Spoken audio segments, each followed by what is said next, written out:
여러분 사랑하고 축복합니다. 제가 다시 한번 축복하고 말씀을 선포할게요. 여러분 행복하십시오. 성령 충만하십시오. 아멘. 오늘 읽은 말씀은 마치 한 편의 노래같이 들립니다. 합창과 독창이 어우러져서 하나님께 드려지는 영적인 찬양처럼 들리죠. 선포와 고백, 깨달음, 감격, 확신, 이런 것들이 뒤섞여 있는 이 노래의 클라이막스는 어떻게 되어 있는가? 이렇게 되어 있습니다. 하나님의 사랑에서 끊을 수 없으리라. 아멘. 하나님의 사랑에서 끊을 수 없으리라. 어떤 것도 우리를 하나님의 사랑에서 끊을 수 없습니다. 여러분, 끊을 수 없는 사랑, 이것은 믿음으로 의롭게 된 사람에게 주시는 가장 값진 선물입니다. 끊을 수 없는 사랑, 이 하나님의 사랑이 우리 믿음의 출발이요, 진행이요, 마지막이요, 근거요, 핵심입니다. 오늘 말씀이 선포될 때에 끊을 수 없는 하나님의 사랑에 대한 감격과 확신과 선포와 고백이 당신에게 살아나길 주님을 선포합니다. 오늘 말씀은 좀 독특한 구조를 가지고 있습니다. 세 가지 질문으로 되어 있어요. 마치 하박국서가 세 가지 질문과 답으로 되어 있는 것처럼 세 번 질문하고 세 번 대답하고 있습니다. 그런데 질문 가운데 답이 있습니다. 세 가지 질문은 이렇습니다. 첫 번째 질문은 누가 우리를 대적하리요? 31절 말씀의 질문입니다. 두 번째 질문은 누가 고발하리요? 누가 정죄하리요? 33절과 34절의 질문이 나타나 있습니다. 세 번째 질문은 누가 우리를 그리스도의 사랑에서 끊으리요? 35절의 질문이 나와 있습니다. 이 질문들은 아주 강력한 메시지를 가지고 있습니다. 이 질문을 따라 말씀을 묵상하기를 원합니다. 먼저 31절부터 32절 함께 읽겠습니다. 시작. 그런즉 이 일에 대하여 우리가 무슨 말하리요? 만약 하나님이 우리를 위하시면 누가 우리를 대적하리요? 자기 아들을 아끼지 아니하시고 우리 모든 사람을 위하여 내주신 이가 어찌 그 아들과 함께 모든 것을 우리에게 주시지 아니하겠느냐? 첫 번째 질문은 누가 우리를 대적하리요? Who can be against us? 누가 우리를 대적할 수 있겠는가? 이런 질문이죠. 여러분, 살다 보면 우리를 길을 막는 대적을 만날 수 있죠. 사람보다 사탄이 우리 길을 막을 때가 많죠. 이때에 누가 우리를 망가뜨리고 우리의 길을 막을 수 있겠는가? 이 질문 가운데 대답이 있습니다. 어느 누구도 우리를 대적할 수 없고 막을 수 없습니다. 그 이유가 무엇입니까? 오늘 말씀에 이렇게 되어 있습니다. 하나님이 우리를 위하시면, if God is for us, 하나님이 우리를 위하신다면, 위하시니까 하나님이 우리를 위하기 때문에 누구도 우리를 막을 수 없습니다. 아멘. 위한다는 말은 쉽게 번역하면 이런 뜻입니다. 하나님이 우리 편입니다. 아이들의 언어이지만 시편 18편에 오면 그런 내용처럼 하나님은 우리 편이다. 하나님이 우리 편이니 그 누가 우리를 막겠습니까? 사랑하는 여러분, 하나님은요 변덕이 없으십니다. 사람은요 너 우리 편 했다가 기분 나쁘면 우리 편이 아니에요. 아이들이 그렇죠. 근데 꼭 어른들 사시는 거 보면 우리 애들처럼 살아요. 그저 죽지 못해 우리 편 하다가 좀 틀어지면 내 편 아니야, 넌 아니야. 사람은 내 편이었다가 내 편이 되고 내 편이었다가 내 편이 되지만 하나님은 절대 그렇지 않아요. 신실하신 하나님, 변덕이 없으신 하나님은 한 번 내 편으로 삼으시면 변함이 없습니다. 성경에 보니까 하나님이 우리 편이 되셨다. 바꿔 말씀드리면 당신이 하나님 편에 서게 되었다. 누구도 대적할 수 없다. 여러분, 하나님이 얼마나 강하신 분인지 아십니까? 하늘과 땅을 만드신 분인데, 그 앞에 벌벌 떠는 분인데 그 옆에 당신이 서게 되었기 때문에 누구도 당신을 건드릴 수 없다. 누구 보고? 당신 보고? 아니에요. 하나님 보고 건드릴 수 없습니다.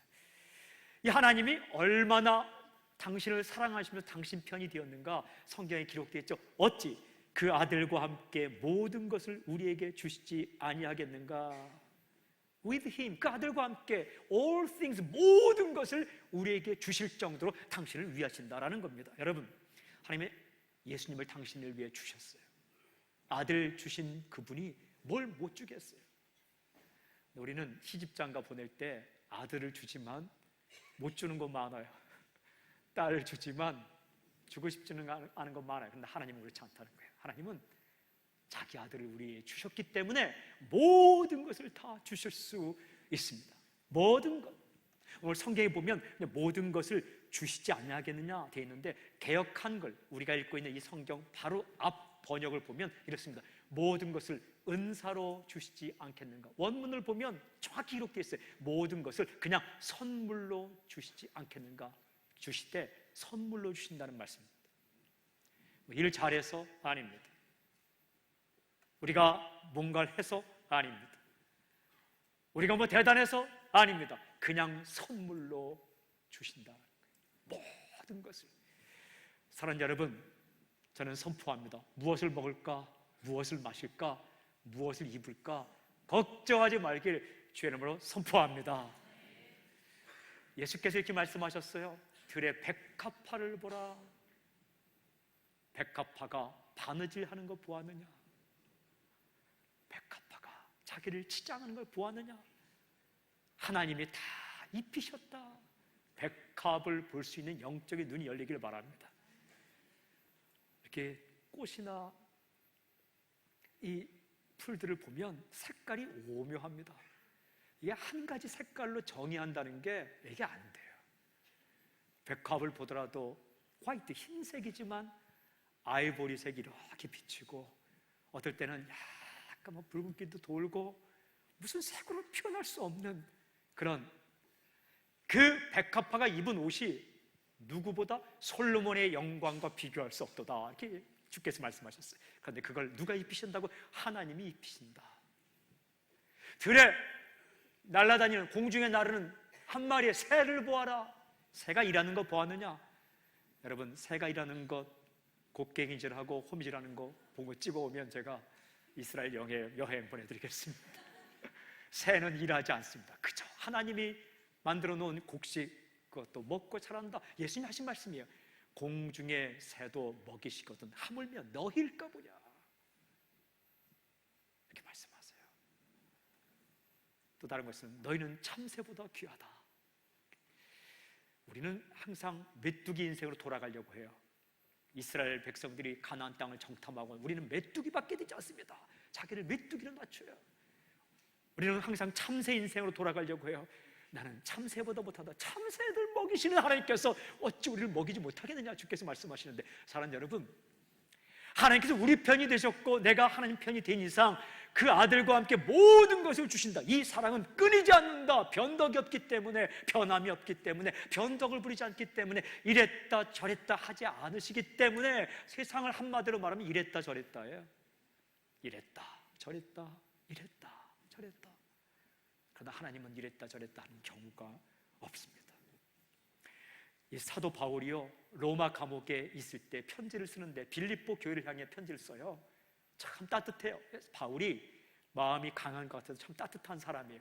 빌립보서를 읽으면 4장 19절에 이렇게 고백을 합니다. 나의 하나님이, 내 하나님이 그리스도 예수 안에서 영광 가운데 그 풍성한 대로 너희 모든 쓸 것을 채우시리라.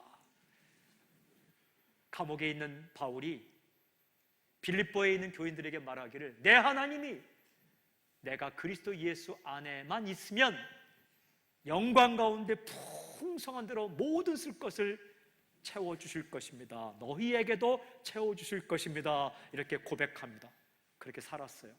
먹을 거 없어서 죽는 거 아닙니다. 입을 거 없어서 죽는 거 아닙니다. 따뜻한 옷이 없어서 추워서 죽는 거 아닙니다. 우리의 때가 되었을 때 하나님께 데려가시는 것이지, 그러므로 살아있는 동안 먹을 것, 입을 것, 살 것, 만날 사람 걱정하지 마십시오. 하나님께서 이 땅 가운데 당신을 두고자 하는 그 순간까지는 all things, 모든 것을 그 아들과 함께, 아들 주신 하나님께서 채워주신다. 그리고 당신 곁에 서서 든든히 지켜주신다. 어느 누구도 우리를 대적할 수 없고, 어느 누구도 무너뜨릴 수 없다. 예수께서 말씀하실 때 마태복음 16장 18절 19절 내 교회를 세우리니 음부의 권세가 이기지 못하리라. 사단이 아무리 강해도 교회를 무너뜨릴 수 없습니다. 왜? 주님의 교회이기 때문에, 주님이 세우셨기 때문에. 사단이 아무리 강해도 당신을 넘어뜨릴 수 없습니다. 건드릴 수 없습니다. 왜? 주님의 사람이기 때문에, 주의 백성이기 때문에, 하나님이 당신 곁에 서 계시기 때문에 그 사랑을, 그 하나님의 그 마음을, 그 관계를 끊을 수 없다는 거예요. 왜? 하나님은 변덕을 부리지 않기 때문에. 우리 하나님께 그렇게 고백해볼까요? 하나님은 변덕이 없으십니다.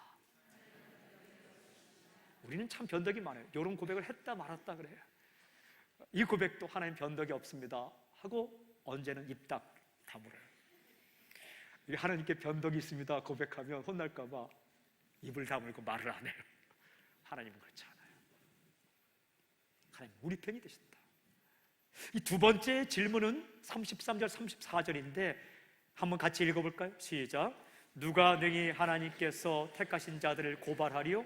의롭다 하신 이는 하나님이시니 누가 정죄하리요? 죽으실 뿐 아니라 다시 살아나신 이는 그리스도 예수시니 그는 하나님 우편에 계신 자요 우리를 위하여 간구하시는 자시니라. 두 번째 질문은 누가 고발하리요? 누가 정죄하리요? Who will bring any charge? 누가 도대체 고발할 수 있겠는가? Who is he that condemns? 정죄하시는 자가 누구겠는가? 이런 질문, 법적인 용어입니다. 고발이란 말은 어떤 행동이나 사건에 대해서 검사가 법의 판결을 요구하기 위해 요청하는 것, 이거 고발이란 말이에요. 잘못되었는지 잘 되었는지는 아직 몰라요. 어떤 사람의 행동이나 사건에 대해서 법원에다, 법관에게 이것을 좀 판결해 주십시오라고 요청하는 것을 고발, 다른 말로 기소라고 말합니다. indictment, 기소라고 말해요. 그거 못한다는 거예요. 누가 정죄하려? 정죄라는 것은 잘못되었다고 판단하는 것, 정죄. 저는 이 말씀 가운데 정죄를, 우리를 잘못되었다고 말하지 못하는 것, 그건 이해가 되는데 고발조차 할 수 없다는 것, 얼마나 은혜가 되는지 몰라요. 왜 그렇습니까? 그 이유가 무엇입니까? 성경에 이렇게 기록되어 있어요. 의롭다 하신 이는 하나님이시니 It is God who justifies. 우리를 의롭다라고 말씀하는 분은 하나님이시니 그 누구도 우리를 고발조차 할 수 없다. 여러분, 너는 의롭다라고 하나님이 이미 선언하셨는데 이 하나님의 선언에 누가 토를 달겠는가 이거예요. 우리가 천국 갔을 때요, 고발 사건이 없다는 거예요. 우리 실수 많이 하죠. 사람은 참 약해서요, 제대로 살고 싶어서 다짐하면 꼭 그 다음에 실수해요. 우리가 기도원 가 3박 4일 동안 기도하고 나오면 꼭 그때 실수해요. 가끔 말씀드렸는데 기도원 갔다가 이제 출발하고 나오는데 신발이 없어진 거예요. 화가 나는 거죠. 내 신발을 누가 신고 간 거야? 은혜를 그 문 앞에도 현관에다 다 쏟아놓고 빈털털이 돼서 나오는. 그러면 슬퍼요. 이렇게 좀 잘 살아보려고 다짐하고 잘 살 수 있을 것 같았는데 이제 뭔가 된 것 같았는데 그냥 도로 묵이에요. 그냥 도로 돌아가는 거예요. 도로 묵을 영어로 어떻게 번역합니까? 하여튼 그냥 그냥 돌아가는 거예요. 그것만입니까? 왜 내가 이 말을 했는가? 왜 그때 그렇게 행동했는가? 그것만입니까? 좀 더 도와줄 걸, 야박하게 굴지 말 걸. 그런 것들이 얼마나 많은지 몰라요. 그런 마음으로 천국 갔을 때 어떤 일이 일어날까요?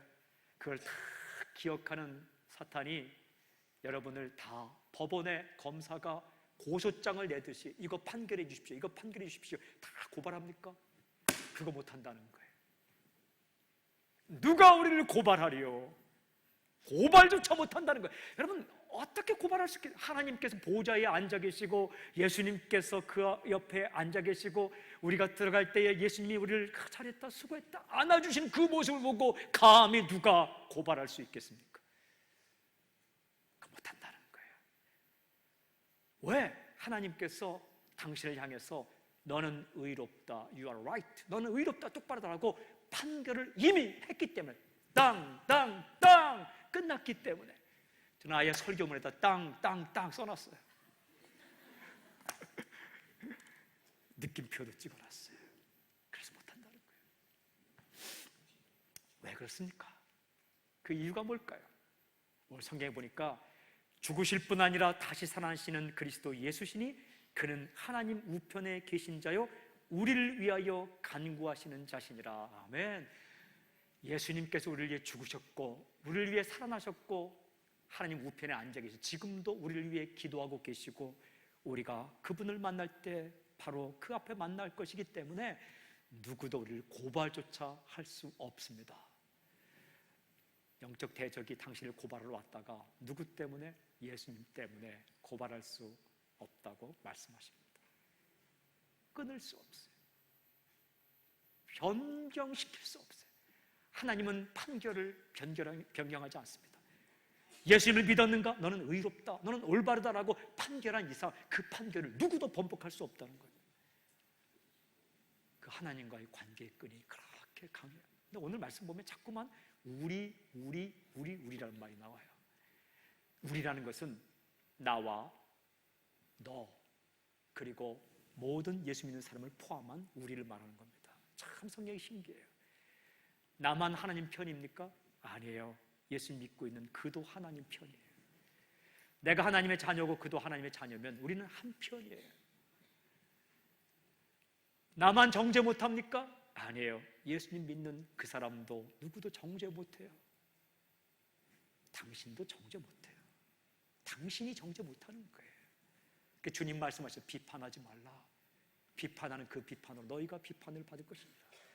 어떻게 눈 속에 들보를 가지고 티 박힌 사람을 비판할 수 있겠는가? 하나님의 의롭다 하신 분을, 사람들을 그렇게 비판하고 넘어들 수 없는 거예요. 이 전쟁을 할 때는요, 가장 이 어리석은 병사가 있어요. 전쟁할 때 가장 어리석은 병사는 누군지 아십니까? 총 못 쏘는 병사? 아니에요. 칼 못 쏘는 병사? 아니에요. 대포를 못 쏘는 병사? 아니에요. 잘 못 뛰는 병사? 아니에요. 가장 어리석은 병사는 누구냐 하면 아군, 적군 구분 못하는 병사예요.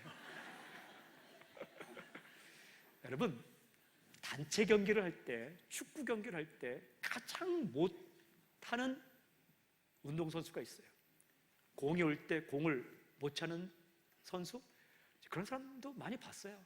공을 차는데요, 10번이면 한 번 발에 맞는데 그것도 옆으로 막 뒤로 가요. 근데 그런 사람이 참 무서워요. 왜냐하면 어디로 찰지 모르기 때문에 골키퍼가 제일 힘들어한대요. 그런데 그 괜찮아요.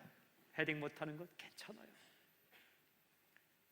손과 발로 어떻게 할지 모르는 것 괜찮아요. 짐작하셨죠? 어떤 사람이 제일 못하는 거예요? 우리 편, 상대편 구분 못하는 거예요. 기가 막히게 드리블해서 자기 골대에 넣는 사람, 이거 제일 어리석은 거예요. 살아갈 때도 마찬가지예요. 우리 한 식구입니다. 하나님이 나만 위하는 게 아니라 우리를 위한다. 하나님이 나만 정죄 못하게 만든 게 아니라 우리를 정죄 못하게 만들었다.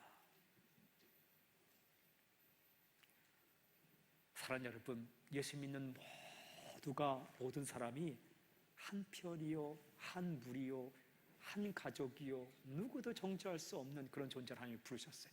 끊을 수 없어요. 한국을 떠나서 이곳까지 오셔서 살아가는 여러분, 이곳 호주 땅, 시드니 땅에서 함께 즐겁게 사십시오. 부탁을 드립니다. 권면합니다. 사랑하며 사십시오.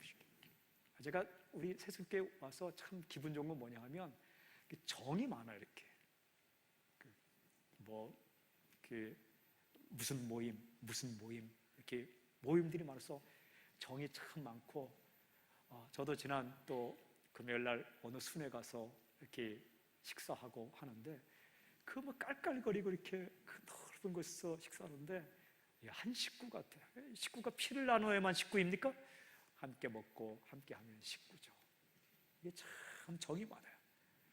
정이 많으면 또 말도 많은데 그건 두 번째예요. 괜찮아요. 그것도 뭐 그럴 수 있는 거지, 식구니까. 근데 정이 많아요. 그게 하나님의 백성들, 그래서 식구면 보호해 주지 않습니까? 식구면 정죄할 수 없는 거 아니에요, 그죠? 한 식구인데 좀 돈을 못 벌 때도 있는데 밥 먹을 때마다 돈 안 벌어 온다고 얘기하면 어떻게 밥을 먹겠어요? 때로는 좀 못할 수도 있고 쉴 수도 있고. 사랑하는 여러분, 저는 우리 교회 와서 쉴 수 있을 땐 좀 쉬십시오. 또 일할 수 있을 땐 일하십시오. 그게 한 편인 거예요. 정죄해서 안 된다는 거예요. 하나님이 정죄하지 않는 사람을 왜 우리가 정죄해요? 하나님을 의롭다는 사람을 왜 우리가 비판하겠어요? 힘든 일이 있으면 중보기도 하고 사랑하고 그렇게 천국까지 가는 거죠. 그래요. 하나님께서 절대 당신에게 너는 의롭다 한 번 선포한 이후에 다시는 변개하지 않고 너는 내 편이다 선포한 이후에 한 번도 우리를 모른 척하지 않는다라는 말씀이에요. 그 사랑을 끊을 수 없다는 거예요. 그러면서 결정적으로 이렇게 질문합니다. 35절부터 39절 제가 읽을게요. 누가 우리를 그리스도의 사랑에서 끊으리요? 환난이나 곤고나 박해나 기근이나 적신이나 위험이나 칼이라. 기록된 바 우리가 종일 주를 위하여 죽임을 당하게 되며 도살당할 양같이 여김을 받았나이다 함과 같으니라. 성경 읽을 때는 느낌도 중요해요. 제가 계속 읽겠습니다. 그러나 이 모든 일에 우리를 사랑하시는 이로 말미암아 우리가 넉넉히 이기느니라. 내가 확신하노니 사망이나 생명이나 큰 천사들이나 권세자들이나 현재일이나 장래일이나 능력이나 높음이나 깊음이나 다른 어떤 피조물이라도 우리를 우리 주 그리스도 예수 안에 있는 하나님의 사랑에서 끊을 수 없으리라. 아멘. 주님을 찬양합니다. 아멘. 세 번째 질문은 누가 우리를 그리스도의 사랑에서 끊으리요? 누가 우리를 그리스도의 사랑에서 끊으리요? 대답은 아주 간단합니다. 분명합니다. 39절 마지막 이렇게 돼 있어요.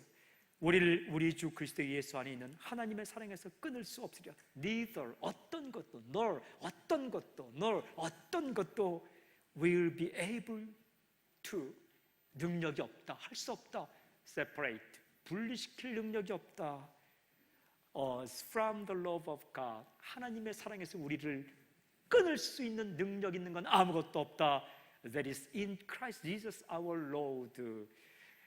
예수 그리스도의 사랑 안에 있기 때문에 예수 그리스도 사랑 안에 있는 예수님 때문에 연결된 하나님의 사랑에서 우리를 그 무엇도 그 누구도 그 어떤 것도 끊을 수 없습니다. 고백이에요. 이 고백할 시대적 배경이 어떻습니까? 로마에 있는 교회는요 예수님 믿는 것 때문에 로마의 핍박을 받는 겁니다. 경기장에서 사자의 밥이 돼서 죽어가는 거예요. 요한계시록 보면 짐승의 표를 받지 않으면 상거래를 할 수 없다고 말하는 짐승의 표란 뭐냐면 이마에 도장받는 게 아니고 그 당시에 황제에게 숭배를 하면 표를 하나씩 줬어요. 오늘날에 패스포트 같은 거예요. 어찌 보면 상거래 허가권 같은 거예요. 오늘날로 말하면 여러분 사업자 등록증 같은 거예요. 그거 있어야 사고 팔 수 있어요. 황제에게 절한 사람에게만이 상거래 허가권을 주는 거예요. 그게 짐승의 표예요. 짐승은 로마의 황제를 말하는 거죠. 근데 그거 못 받으면요 제대로 팔고 살 수 없는 거예요. 근데 크리스천들이 절하지 않았어요. 절 한번 받는 걸 절하지 않았어요. 그래서 어떻게? 제대로 사업도 할 수 없어서 그냥 숨어서 몰래 거래하며 살 수밖에 없는 상황이에요. 예수 믿는다고 잡아서 어떻게? 광야로 보냈습니다. 먹을 거 주지 않고. 광야는 힘든 곳이에요. 유리 방황하다가 굶어 죽는 거예요. 돌아올 수 없어서. 카타콤치아 그 교회에서 태어나서 자라는 거예요. 그곳에서 결혼하고 그렇게 살다가 죽는 거예요. 그런 상황 가운데서 고백을 하는 겁니다. 그 어떤 것도 우리를 그리스도 사랑을 끊을 수 없습니다. 근데 그들의 사는 형편이 어때요? 성경이 그대로 기록되어 있어요. 우리가 종일 주를 위하여 죽임을 당하게 되며 도살당할 양같이 여김을 받았나이다. 그러나 우리가 살아가는 모습은 죽임당하게 되며 도살할 양같이 도살장으로 끌려가는 양처럼 우리가 죽을 지경으로 살고 있습니다. 그러나 하나님의 사랑에서 우리를 끊을 사람은 아무도 없습니다. 오늘 성경 읽어보면 우리를 하나님의 사랑을 끊고자 하는 16가지가 나와요. 35절에 7가지, 38절, 39절에 9가지가 나와요. 환난은 여러분 고난이죠. 곤고는 없어서, 쓸 것이 없어서 어려움 당하는 거죠. 기근은 먹을 것 없는 거죠. 적신이란 아무것도 걸치지 않은 몸을 말하는 거예요. nakedness. 얼마나 고생을 하면 아무것도 걸치지 않고 벌거벗은 것처럼 살 수밖에 없다는 거죠. 위협을 당하죠. 폭력을 당하는 겁니다. 칼의 폭력. 사망, 그러다가 죽기도 하는 거죠. 생명의 능력은 살려야 되는데 어찌 보면 좋은 것까지도 우리를 공격할 수 있다는 거죠. 천사들, 권세자들, 현재일, 장래일, 능력은 초자연적인 존재까지 우리를 괴롭힌다는 거죠. 높음은 천문학적인 용어인데 저 행성들의 가장 꼭대기는 극점을 높음이라 해요. 그 높음의 능력도 우리를 끊을 수 없습니다. 깊음은 수평선 아래에 있는 공간을 말해요. 수평선 아래에 있는 그 깊은 공간의 그 능력도 우리를 하나님의 사랑에서 끊을 수 없습니다. 여러분, 어느 하나 쉬운 게 없어요. 배고픔이 쉽습니까? 칼의 위협이 쉽습니까? 폭력이 쉽습니까? 매맞는 것도 어렵고, 폭력적인 언어도 힘들고, 상거래 못하는 것도 힘들고, 가문에서 쫓겨나는 것도 힘든데, 그러나 그 무엇도 우리를 그리스도의 사랑에서 끊을 수는 없습니다. 어느 정도냐? 성경에 그러나 이 모든 일에 우리가 넉넉히 이기느니라. 아멘.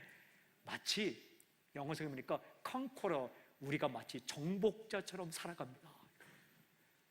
칼의 위협을 받지만, 로마의 칼이 있지만, 그러나 우리가 믿음으로 마치 로마를 정복한 사람처럼 살아갑니다. 왜 그럴까요? 이유가 뭘까요? 오늘 성경에 이렇게 기록되어 있어요. 우리를 사랑하는 이로 말미암아, 우리를 사랑하시는 이로 말미암아, through him who loved us, 나를 사랑하신 그분으로 말미암아서 우리가 그분과의 사랑이 끊어지지 않기 때문에 그래도 어려움을 당하지만 넉넉히 이기듯이 마치 세상의 정복자처럼 우리가 살아갑니다. 그분의 사랑이 끝이 없기 때문에. 제가 이 말씀을 묵상하면서 예수님을 다시 묵상하게 되었어요. 요한복음 13장 1절 보니까 그분을 이렇게 기록하고 있더라고요. 유월절 전에 예수께서 자기가 세상을 떠나 아버지께로 돌아가실 때가 이른 줄 아시고 세상에 있는 자기 사람들을 사랑하실 때 끝까지 사랑하시니라. 자기 사람들 사랑하실 때 끝까지 사랑하시니라. 그래서 제가 요한복음 다시 읽어봤어요. 어떻게 사랑하셨는가? 전에도 설교도 했고 읽어봤는데 그러다가 한 귀절을 찾아냈어요. 이런 귀절이 있었어요. 이 베드로와 친구들이요, 예수님 배반했어요. 그리고 주님 부활했는데도 물고기 잡으러 간다고 가요. 베드로가 나 물고기 잡으러 갈 거야. 나도 갈 거야. 다 따라가요. 물고기 잡아요. 한 마리도 못 잡아요. 한 마리도 못 잡아요. 그런데 그 장면에서 성경은 이렇게 기록하더라고요. 요한복음 21장 4절에 날이 새어갈 때에 예수께서 바닷가에 서셨으나 제자들이 예수이신 줄 알지 못하는지라. 이 말씀 가운데 예수께서 바닷가에 서셨으나 예수님께서 제자들을 포기하지 않으신 겁니다. 배반할 때에도 바라보셨고, 나 물고기 잡으러 갈 거야 라고 있던 곳으로 갈 때도 함께 계셨고, 밤새도록 금을 던질 때도 함께 계셨고, 한 마리도 못 잡아서 쓸쓸한 마음, 배반했던 기억 때문에 쓸쓸하기도 하고, 한 마리도 못 잡고 허탕친 마음에도 쓸쓸한 그 마음을 가지고 또 그물질할 때도 주님께서 거기 서 계시는 겁니다. 이렇게 서 계시. 예수께서 거기에 서 계셨다. 근데 뒷부분 보면 제자들이 알아보지 못했다. 제자들이 설령 알아보지 못하는 그 순간에도 예수님은 거기 서 계시. 거기가 어디입니까? 제자들이 있는 자리. 거기가 어디입니까? 제자들이 허탕치는 그 자리. 거기가 어디입니까? 제자들이 예수님도 몰라보고 자기 할 일을 하는 그 자리에 예수님이 서 계셨다. 저는요, 이제 여러분들 뒷모습만 바라봐도 여러분 알 수 있게 되더라고요. 걸음걸이만 봐도, 뒤통수만 봐도 제가 누군지 알겠더라고요. 이제 이스트우드나 스트라스부리 가도 저 멀리서 커트를 몰고 막 가더라도 뒷모습만 보면 제가 알겠더라고요. 그런데 3년 동안 함께 먹고 함께 자고 함께 울고 함께 웃었던 제자들이요, 예수님이 서 계셨는데 몰라봤다는 거예요. 왜 몰라볼까요? 실루엣 이렇게 외곽선만 보더라도 알 수 있을 텐데. 그러면 예수님이 그 바닷가에 서셨는데 많은 분이 서 계셨을까요? 홀로 한 분 서 계셨을 텐데. 그렇게 우리가 주님 몰라보고 모른 척하고 도망치고 할 때도 주님은 끝까지 우리를 사랑하셨는데 그곳에 서 계셨다. 여러분, 주님이 지금 당신 곁에 서 계십니다. 포기를 하지 않는, 그날 밤 그곳에 예수님은 서 계셨습니다. 이 끊을 수 없는 사랑, 누가 우리를 대적하리요? 아무도 우리를 대적할 수 없습니다. 하나님이 내 편이 되셨기 때문입니다. 내 편이신 하나님은 아들과 함께 모든 것을 주셨습니다. 누가 우리를 정죄하리요? 고발하리요? 어느 누구도 우리를 고발할 수 없습니다. 하나님이 나를 의롭다고 이미 선언하셨습니다. 고발조차 할 수 없습니다. 누가 우리를 그리스도의 사랑에서 끊으리요? 아무도 끊을 수 없습니다. 하나님이 우리를 붙들고 우리가 실패할 그 자리에도 하나님은 우리를 놓지 않기 때문입니다. 끊을 수 없는 사랑, 그 사랑에서 다시 시작할 수 있기를 주님을 선포합니다. 여러분, 성도에 대한 사랑, 하나님에 대한 충성, 그리고 정결하게 성결하게 살아가는 우리의 삶의 시작, 다른 것에도 시작하지 말고 끊을 수 없이 우리를 사랑하시는 그 하나님의 사랑에서 오늘 다시 한번 시작하는 그런 인생이 되길 주님을 선포합니다.